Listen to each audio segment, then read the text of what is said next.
Tachycardia is defined as a heart rate of 100 beats or more per minute. When faced with a tachycardia on the ECG, identification of the anatomical location and nature of the focus of depolarizing current generating the arrhythmia has a critical bearing on treatment. Initially, we will concentrate on the identification of the anatomical location of the abnormal depolarizing focus. An understanding of the mechanism generating different tachycardias will come with analysis of the individual types. Tachyarrhythmias may be divided into two major groups, depending on whether their focus of origin is situated above or below the bifurcation of the bundle of His. A tachycardia arising from an abnormal focus in the ventricular muscle mass or in the conducting system below the bifurcation of the bundle of His is termed a ventricular tachycardia. For the reasons outlined in the video on ectopic beats, tachyarrhythmias arising from a focus in this region are associated with broad QRS complexes. Tachycardia arising from a focus in or anywhere above the bundle of His is called a supraventricular tachycardia. In this case, as the depolarization wave generated must enter the ventricles via the AV node and therefore the ventricular conducting system, a tachyarrhythmia arising from anywhere in this region is usually associated with QRS complexes of normal duration, a so-called narrow complex tachycardia. There are exceptions to this simple division, however. For example, it is possible for a focus in the supraventricular region to generate a broad complex tachycardia when conduction between the atria and ventricles, or within the ventricles themselves, is abnormal.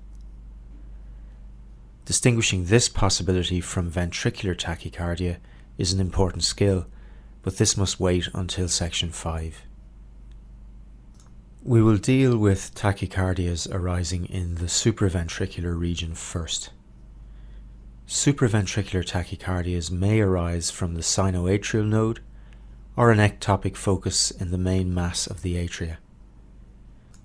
In addition, the area encompassing the AV node, bundle of His, and immediately surrounding atrial tissue is a highly arrhythmogenic area of the heart.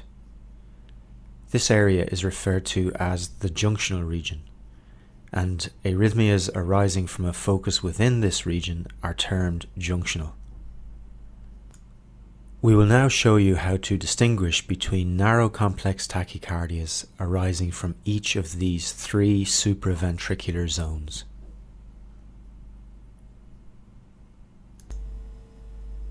This ECG is taken from a previously healthy 23-year-old lady who presents with a pyrexia of 40 degrees Celsius secondary to pyelonephritis.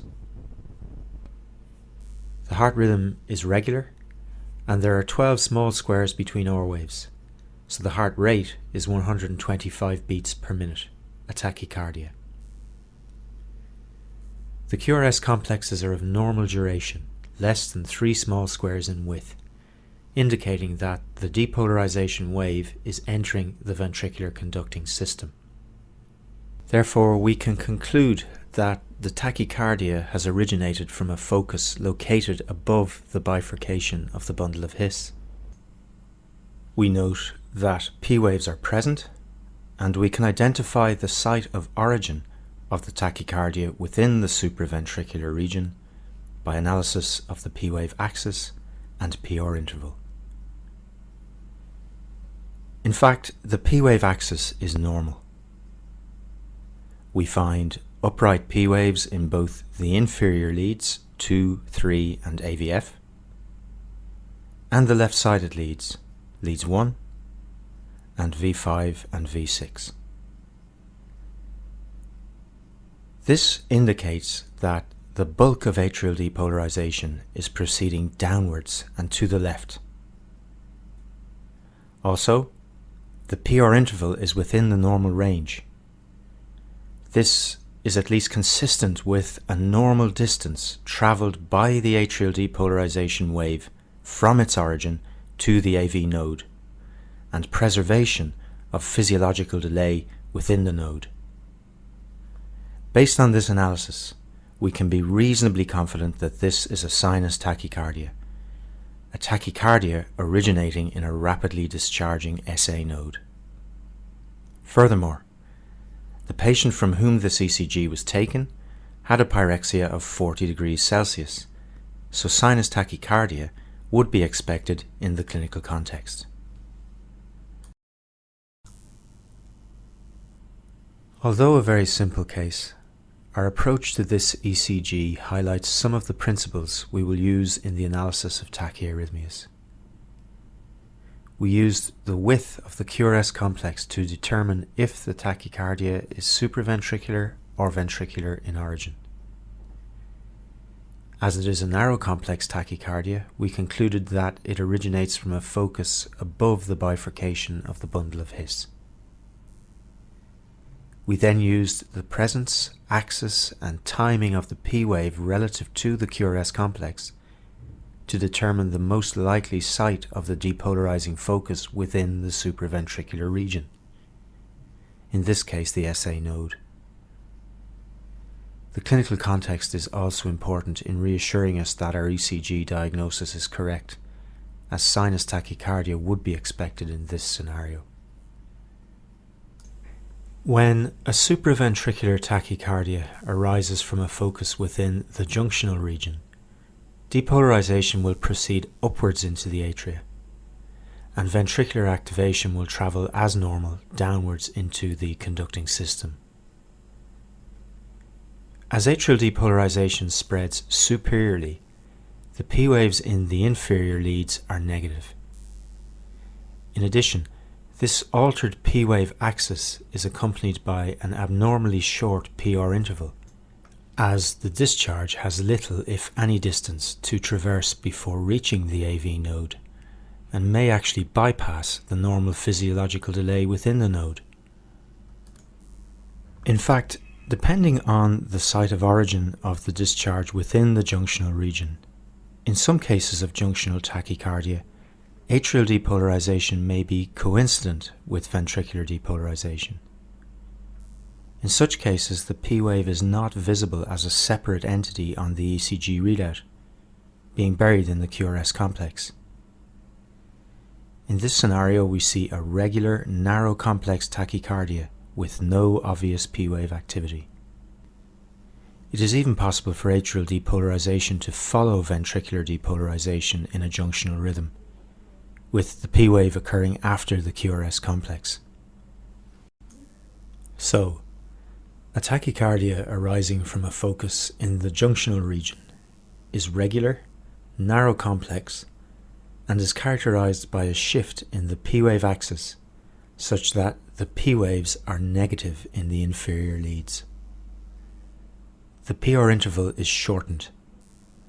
The degree of shortening varies to the extent that the P wave may precede the QRS complex, but with a PR interval less than the lower limit of normal.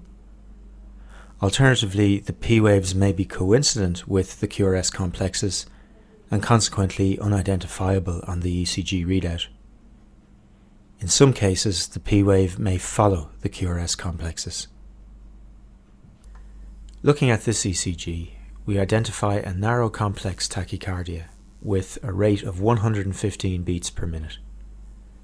Negative P waves in the inferior leads indicate that the P wave axis is travelling superiorly, away from these leads. This, combined with an abnormally short PR interval, places the source of the depolarizing discharge in the junctional region. This is a junctional tachycardia. Tachycardia arising from a discrete focus in the main mass of the atria, outside the sinus node and junctional region, is termed ectopic atrial tachycardia. The patient from whom this ECG was taken has clearly developed a narrow complex tachycardia.